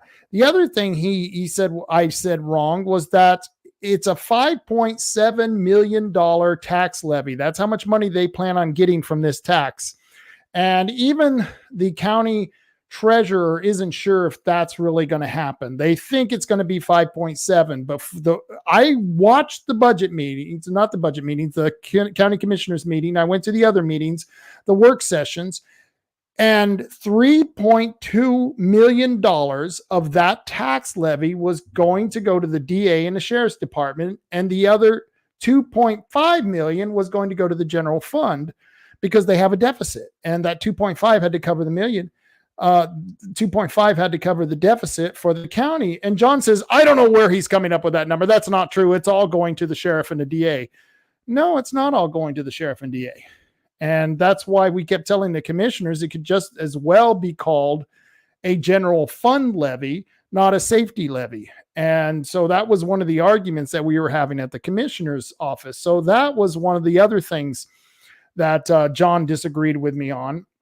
And then John, I kept blaming I at the end of my presentation, and I got 10 minutes, I said, a lot of what's going on can't be fixed at the county level. So why would we give the sheriff and the DA any more tax dollars when the justice system has been sabotaged from the top down, not the bottom up? And what I meant by that is that the laws that we used to have in place that would stop criminals from committing crimes because they were deterrents, those are gone. We have no cash bails now. And so most crimes, people aren't being held in jail. That was from the legislature. The legislature has also not funded the public defender's office. And because they haven't funded the public defender's office, there are no public defenders to defend people who cannot afford an attorney. And if you don't have an attorney, the jails can only hold you for 10 days anyway. And then they have to drop the case because there's no public defender and you don't have an attorney to defend you. And by law, you have the right to an attorney. You have a right to an attorney. It says that when they arrest you. Have you ever watched, any cop show? That's what they say when they read your right. You have the right to remain silent. You have the right to an attorney. And if you can't afford an attorney, one will be appointed for you. Well, guess what? They're not paying for public defenders. So if they can't get you an attorney, they have to let you go. So that was another one. And then you look on top of the fact that they're letting people out of prison. They're not even keeping people in prison. Look at Shutter Creek. They shut down Shutter Creek, and you got 2,000 people who are in Shutter Creek. Maybe it was like 1,800. It may not have been a full 2,000. But you got 18 criminals, and they released those criminals. Where do you think those criminals went? Well, they came to Douglas County, and they came here to Coos County. And so why would you want to give more money to a DA? Because even if they prosecute these criminals, there's no guarantee they're going to be held. So my whole argument was that the system has been sabotaged from the top down. And I'm not the one who's saying that. You ask people in the DA's office about the criminal system, and they'll tell you it's broken. That's usually their term. It's been sabotaged. It's not broken. It was purposely sabotaged. But they'll say it's broken. I've talked to 2 people in the district attorney's office. They said it was broken. I've talked to several people, at least 3 or 4 sheriff's employees who work for the sheriff's department. They've said the criminal system is broken. I've talked to people in the where they have the juvenile and the parole. I forget the department for the county and they said it at a public meeting that this justice system has been broken, but it hasn't really been broken. It's been sabotaged. And like I said at the beginning of the show, the reason that they have sabotaged it is because they've got to destroy our government. One way to do that is to cause chaos. And because they are Marxist, these are leftist commies, one of the goals of communism is to destroy property rights, to destroy private property. And they can't do that if we have laws protecting people's property rights. So they have to have changed the law, and they have changed the law. So where a squatter can come to your house while you're living there, he can go into a back bedroom and tell the police that you gave him a lease to live in your house, and the cops will say, oh, well, then that's a civil matter. You have to go to court, and then you have to go through a process to get rid of these squatters. There was a squatter here in Coos County. I forget the gentleman's name. It's not coming to me. I've known him for a while, but he lives over by Seven Devils, and he has this huge property, and there was a house on the property, and there was no one in the house, and he had a bunch of squatters moved in. So he called the sheriff's department. Well, we can't do nothing. It's now a civil matter. And this was his property. And you're going to love this. So the squatter started inviting their friends, and their friends brought in these fifth wheelers and trailers to the property. And the county was calling the property owner saying, well, you got to get rid of those trailers and those fifth wheelers, or we're going to fund you garbage on your property. And he's like, well, wait a minute. I've told you I've got squatters, and now you're going to fine me for the actions of the squatters. Yeah, that's what's happening. So now you've got a justice system where the people who are enforcing the laws, and in this case, the sheriff, now is taking the side of the criminals over the property owners. Another example of that, I just went to court recently because one of my sponsors, he had to defend his property. He had a guy living in a house next to his business, and the guy in the house was threatening him. And of course, he has to go to his business to take care of business. And the guy came out. He threatened the property owner, threatened to do horrible things to the property owner. And the property owner, he didn't point a gun at him, but he did show him a gun. He grabbed a gun from his car. And the criminal, who is a known criminal, he's been in jail. In fact, he's an arsonist. Boy, that's a crazy criminal. And that criminal, when the police showed up, said that the guy pulled a gun and shot at him. Never happened. In fact, the neighbors verified the property owner's story and said that never happened. There was no gun, was never fired. But because of this incident, the courts allowed the criminal to get a stalking order against the property owner, and the property owner until last week was fighting that stalking order, because you lose your rights when someone presses a stalking order against you. And we had to go to court for the property owner to get rid of that stalking order. And the sheriff's deputies, there was 2 of them. These were 2 patrol deputies, night patrol deputies. They sat there in the courthouse waiting to go in the courtroom to testify from 9 o'clock in the morning until 4 o'clock in the afternoon. We all sat there all day long because this dirtbag criminal was putting up a defense against this property owner for defending his property. And if the sheriff just would have used some discretionary authority, and the police do have this discretionary authority, they could have just said, screw you, the property owner has a right to defend themselves, and you don't need a stalking order. You need to just move off the property, because that's what the property owner was trying to do, was trying to get him to move off the property and away from his business. And so that was one of the things that ticked me off. And I've had Rob from Base and Tackle on the show, who's talked about a story when he was in his store, some crazy leftist commie pinko came into the store and started shit with Rob and tried to assault him. And Rob's a big guy. I don't know if you guys ever met Rob from Base and Tackle. He isn't a weak guy. He's not a weak, he's a manly man. Okay. Rob from Base and Tackle is a manly man, and he beat the living crap out of this guy.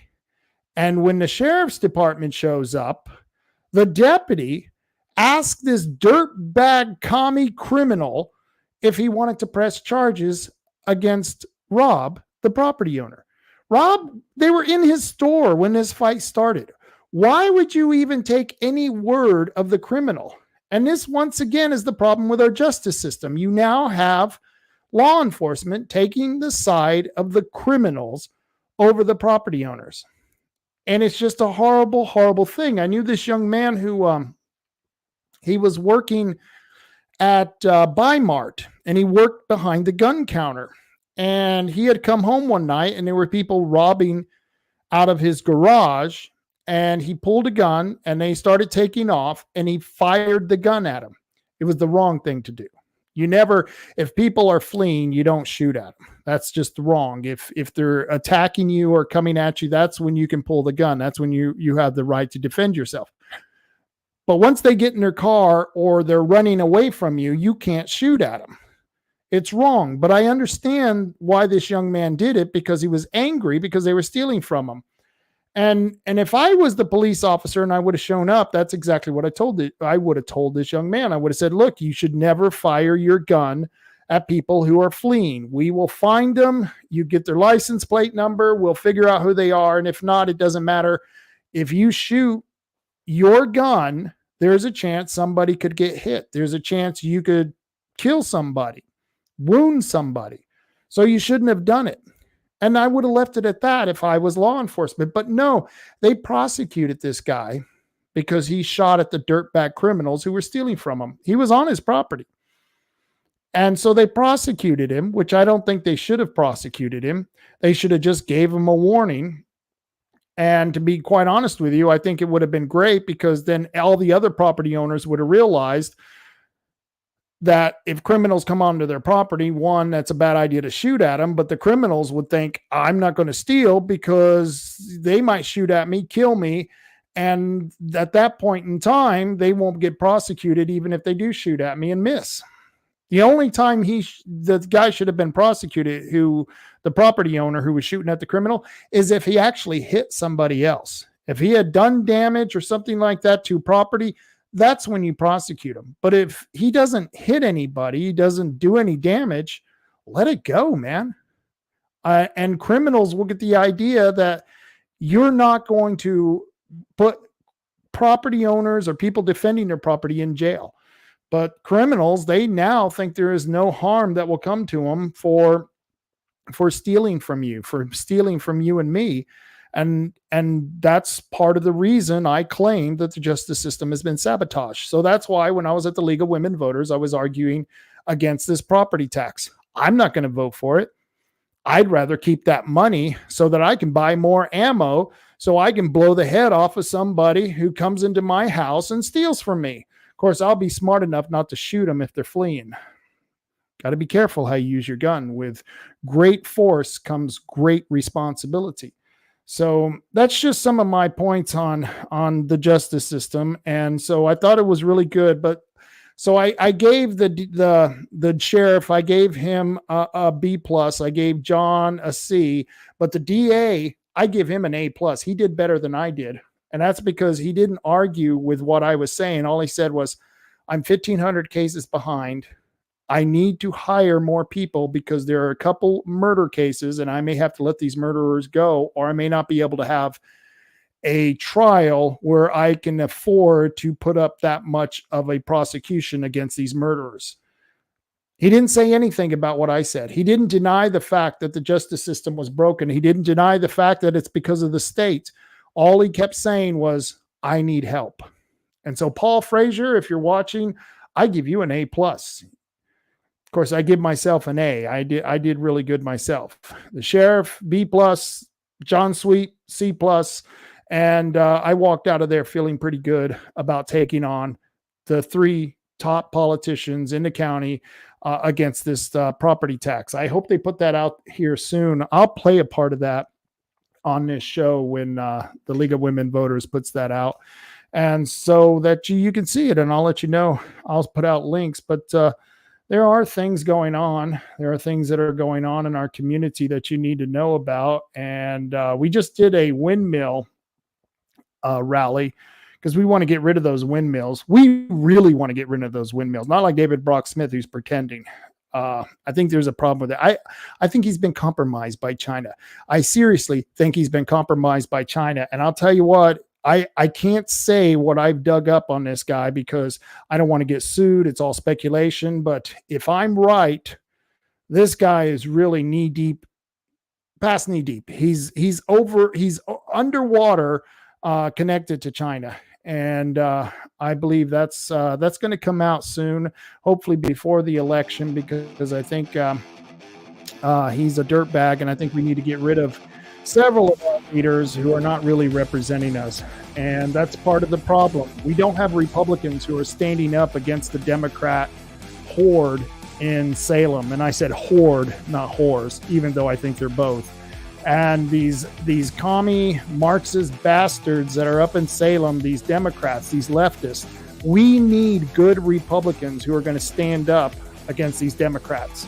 And I was just, and the Republican Party is broken. I was just at a rally this past Wednesday where Douglas County, actually it was Thursday, I was at the rally in Douglas County, rallying for 6 people in Roseburg who were on the central committee of the Douglas County Republican Party, and they recalled them.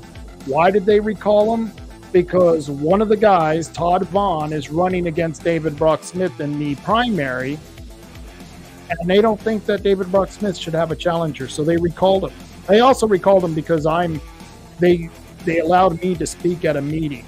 They had a private meeting where I told them about what David Brock Smith was doing here, and because of that, and because they have a candidate that they're supporting who's running against David Brock Smith, those 5 people and the candidate, all 6 of them, we call them the Roseburg Six, they got recalled on Thursday. I don't know what the hell's going on in the Republican Party. I'm not even sure if they're worth saving. I really don't. I think maybe we should get rid of political parties. I think they're the biggest problem in this country and why we're so divided. That's just my opinion on that. Oh, wait, I got a comment here. Dave, he says, Rob, the term is, in my opinion, is protected by the First Amendment. Screw DBS. I agree with you. In my opinion, DBS is a dirtbag, and well, that's just my opinion. Yeah, I used to be legal. I used to be legal in this country. You could have your opinion, but I don't know. They're changing that. That's why, once again, this justice system is broke from the top down, not the bottom up, because most people in Cruz County, they want the law enforced. And so we'll see what happens. It's, there's a lot of things going on. This is a man I'm supporting, Todd Vaughn. You want to chop China out of the Senate District 1. You want to chop the corruption out of Senate District 1. Well, maybe you need a logger, a guy who knows how to use an axe, who knows how to use a chainsaw, who's worked with his hands most of his life. He's a working man, and yet he's a very intelligent man. He's been on the school board. He's been very active in his area. And you can meet this man, Todd Vaughn, meet the candidate in Drain, April 27th. He's going to be in Drain at the Drain Civic Center this Saturday from 1 to 3 p.m. So if you're in Drain or anywhere in the area, please go to the Drain Civic Center at 1 o'clock and you can meet Todd Vaughn. And I'm supporting him and totally endorse him for the position of Senate District 1 because I think this man is going to make a difference. I think this man is going to stand up to the leftist agenda. Unlike David Brock Smith, who, let's face it, you might as well have a Democrat in there, though, if you look at David Brock Smith's voting record. He's got a lousy voting record. And he voted to put tampons in the boys' bathroom. He voted to give Tina Kotek $500 million, $500 million, $500 million to continue the homeless industrial complex. Yeah, that's David Brock Smith. That's the guy who's representing you right now. The same guy who got me canceled off my radio show. Why? Because I dared to question him about his true stance on the windmill project. I also dared to question him for taking $150,000 from a Democrat who lived in San Francisco. Yeah. Don't you think that's a problem when you got a Democrat giving a Republican conservative $150,000, $25,000 a year since 2016 in years where he didn't even run for election? Yeah, in the odd years when he wasn't even facing an opponent, he got $25,000 from this Democrat. Pretty suspicious, if you ask me. We're having some more Stop the Windmills because we truly want to stop the windmills, and this is coming up Saturday, the 27th. We're going to start in Gold Beach. We're going to be high noon in Gold Beach. And, I think that was high noon. Yeah, in Gold Beach. We're going to be at the Currie Courthouse, and then we're going to go down to Brookings at 2 o'clock to continue the protest. We're calling it a rally to be positive. But we're rallying the troops. We're rallying people against these windmills, these wind turbines, because it's a bad idea. It's going to destroy the fishing industry. It's going to kill mammals and other species in the ocean, and we need to stop that. Save the whales, man. Save the whales. And so we got to do that. It's happening this Tuesday. If you want to join us, we're going to be at Gold Beach at high noon at the Currie Courthouse, and then at 2 o'clock, we're going to be in Brookings at the Brookings Pocket Park.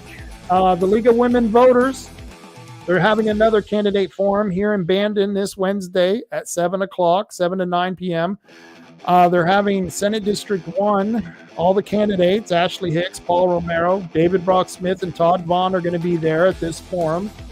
And then after that forum, at 8 o'clock, they're going to have the State House District 1, which is going to be Court Boyce and David Cecil. And, in Senate House District 1, I'm not voting for either one of them. I don't think Court Boyce is any better than David Cecil.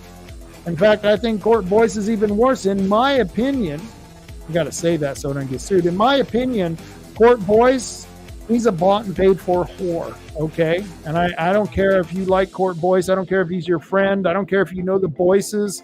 I don't care. I don't care if your feelings are hurt. Court Boyce is a dirtbag who's got a worse voting record than David Brock Smith. Why would I keep him in Salem? So I don't like David Cecil. He's a Democrat. He's probably a leftist commie. I don't know. Just because you're a Democrat doesn't mean you're a leftist commie, but I'm not going to certainly support a Democrat. I wish I had another choice. I wish it was a third candidate in that state house district. You know, this is the primary. Maybe David Cecil is a Republican. I'm going to have to check that out. He might be a Republican. I could be wrong about David Cecil. I'm going to have to check him out. I may have to endorse him if he is a good Republican. I don't know, but I'm certainly not voting for Court Boyce. And if he wins this House district and he goes on to the general election, I'm not going to support him. I'm just not going to support him. He was someone who, he used to call my radio show all the time because he always wanted to be on air. Anyone that desperate, you got a question. And also on this Saturday, if you're in Josephine County, Saturday, April 27th at the fairgrounds, Kevin Sterrett's going to be there at this Patriots conference. There's a couple of other people who are going to be there. And all of these events, you can find them on my website. Go to Rob Taylor Report, robtaylorreport.com, and you can check out, oh, there it is. Yeah, robtaylorreport.com. And remember to like, share, and subscribe to my YouTube channel or my Rumble channel because that helps me out. It gets the word out, so I appreciate that. And, you know, sign up for my newsletter. Go to robtaylorreport.com, scroll down a little bit, and it'll say subscribe, and you can subscribe to my newsletter. And I send that reminder out every Monday. Sometimes if there's an important event, I'll send it out during the week. But only once a week, I'll send out that reminder because I don't want to annoy you people. You don't want to be annoyed, and I don't want to annoy you. So sign up for that newsletter, and I'll remind you that the show's going on every single week. Let's see, what else is going on? Oh, like I promised you, Citizens Restoring Liberty. That's happening this Friday. If you look at the picture on the top left is Chris Castleman. He's running for county commissioner. On the right is Todd Vaughn. He's running for Senate District 1. And on the bottom is Monique Despain. And kind of ironic because I support all three of these candidates. I'm going to be at this Citizens Restoring Liberty meeting. I'm going to be there. I'm going to be there, and I want to be there so much. I don't know if we're going to have a rant this week on this Friday's show. I don't know. I didn't plan any rants, and normally I do. Usually there's a new time, 8 o'clock, for the Friday night rant. Maybe I'll just, what I'll do is I'll live stream after the Citizens Restoring Liberty event. That's what I'll do. That's a great idea. And maybe I can capture Monique, Chris Castleman, and Todd Vaughn after the meeting. Maybe I can catch them, and we'll do a little bit of ranting straight from the Citizens Restoring Liberty meeting. And by the way, they meet in Bandon at the Restoration Worship Center. That's in Bandon, the Restoration Worship Center, which is right across the street from Ray's. So I would definitely go to this. These are three people I really like. I'm totally in support of Chris Castleman for the commissioner. I'm totally in support of Todd Vaughn for the Senate. And I like Monique Despain, who's running for Congress. I think I don't know much about her, but if she's anything like what she's saying on her website and what she has put out as far as, the regular political propaganda, I like her propaganda. I like what she's saying. So hopefully she'll be a good person to vote for. But, go to the Citizens Restoring Liberty this Friday. Starts at 6:30 this Friday, April 26th at the Restoration Worship Center. And just to let you guys know, there is kind of an important meeting happening in the county, the BOC meeting. It's happening in the Owens building. There's a work session to discuss the library distribution formula. I'm not sure if it was the state, the legislature, who the heck did this, but they're going to change the formula on how they distribute library funds because it's a county-wide district. We don't have a taxing district for each library, like the library in Coquille, the library in Bandon. We don't have single taxing districts. It's just one large county district. And so they have a formula. And like I said, I don't know if it's the state or if it's the county. I'm not sure, but the county's deciding whether to stay with the old formula or do the new formula. But there's a battle between the Coquille Library and the Bandon Library, because if they keep the old formula, Bandon's not going to get as much money. But if they go to the new formula, Coquille is going to lose some of the money that's going to go to Bandit. So I said, what you need to do is have a librarian rumble. That's what they need to do.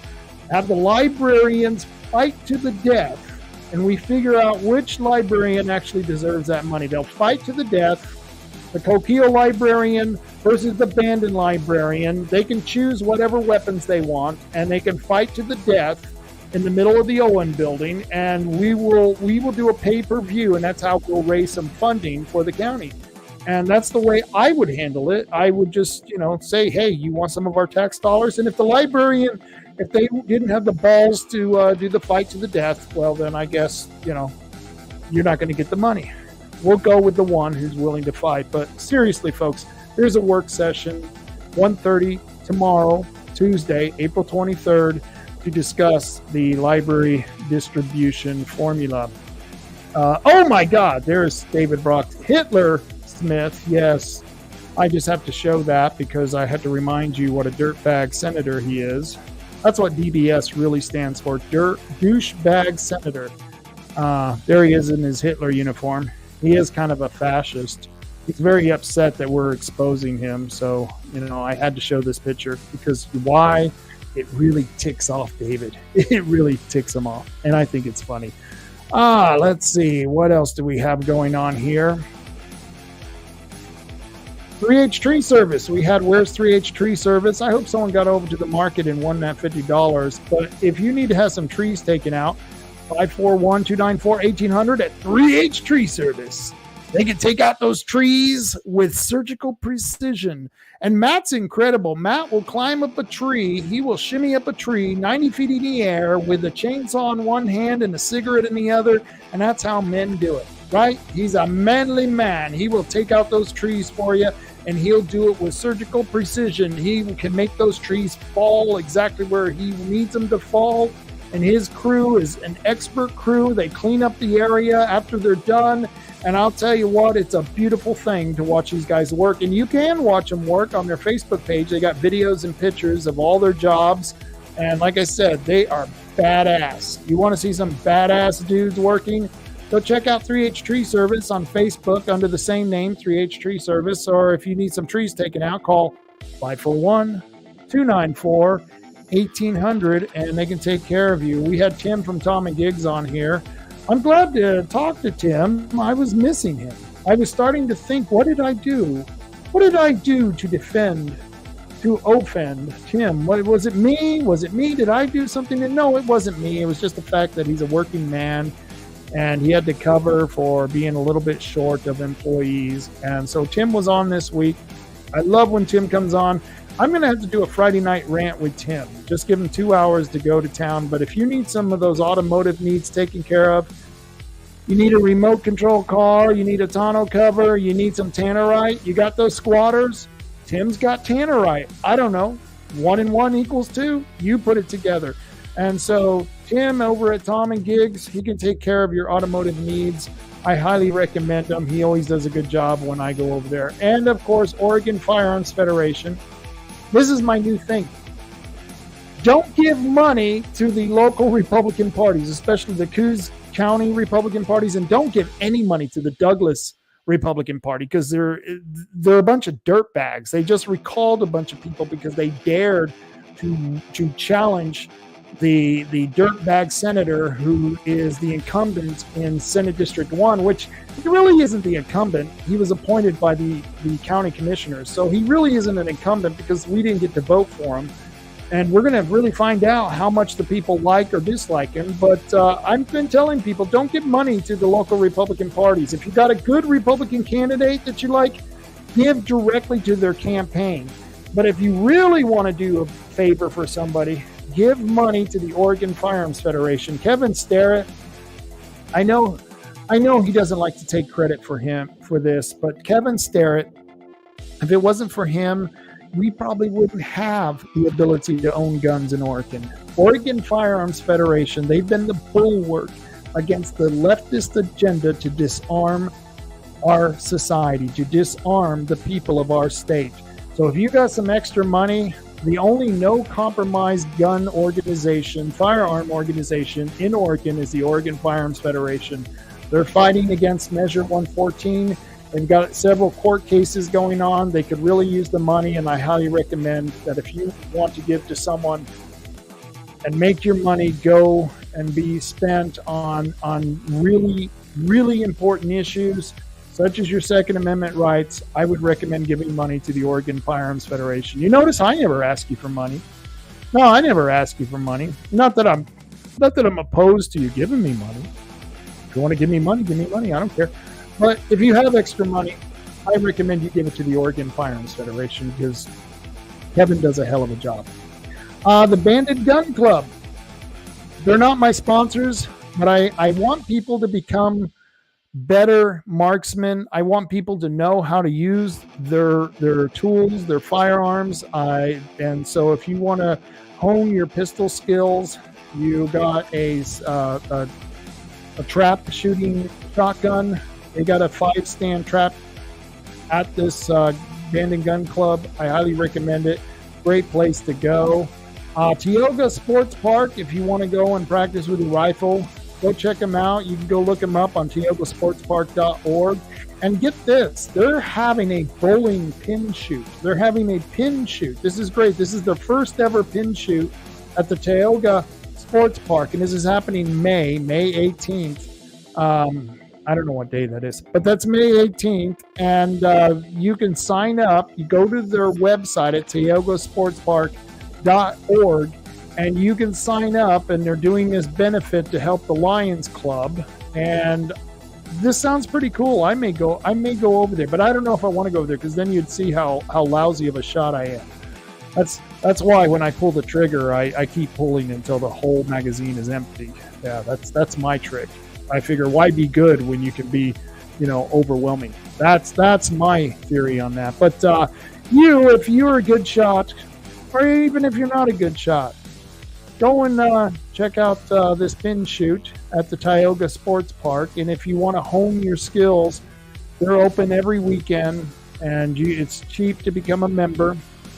Go down there and practice, get those skills honed in, because that's what we got to do to become better marksmen, and I highly recommend it.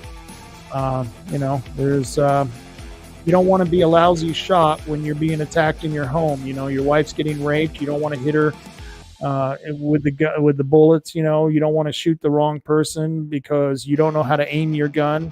Well, this is a way to hone those skills. And so this Friday, I don't know if we're going to do the rant. You'll find out. Go to robtaylorreport.com in the next couple of days, and I'll figure out what I'm doing. Like I said, I think I'm going to do a live broadcast from the Restoration Worship Center this Friday because they got 3 good candidates that I want to check out over there. And that should be happening. And let's see, Monday, I don't know who I'm going to have on the air, but I know who I'm going to have on the air on Friday, May 3rd. I've got Chris Castleman and Drew Farmer are going to come on my show, and we're going to discuss being in the commissioner's race. Bob Main still hasn't answered me. He still hasn't responded to my invite to the candidate forum, and I don't know why. I'm not going to hurt him.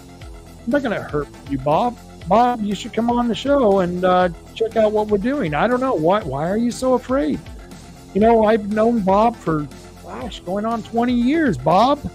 Where are you, Mr. Maine, Commissioner Maine? I think you deserve, the people deserve to hear your ideas and to explain what you're doing on the commission. You're the only one who's been a commissioner for as long as you've been a commissioner. And Drew Farmer, he's a city councilman. We know what he's like on the council. And Chris Castleman, I just dig that young man. That young man is really cool. I think he has a lot of out-of-the-box ideas. I think a lot of his ideas he'll never be able to implement when he's a commissioner because, he's one of 3 people. But I think he's someone who's going to stand against a lot of the bullshit that comes out of the Board of Commissioners.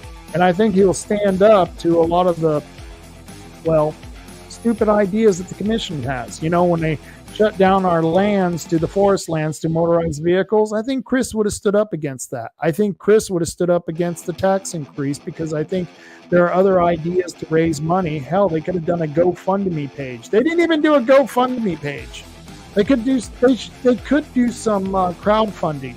I mean, there's a lot of different things that they could figure out to do for the county, but they'd rather raise taxes on little old ladies and little old people who don't have the money to pay anymore in taxes. And, you know, do you really own the property if you have to keep paying for it? I don't think so. Well, I'll see you all Friday. I hope you tune in. I want to thank you for joining us. And until next Friday, carry on, America. Carry on.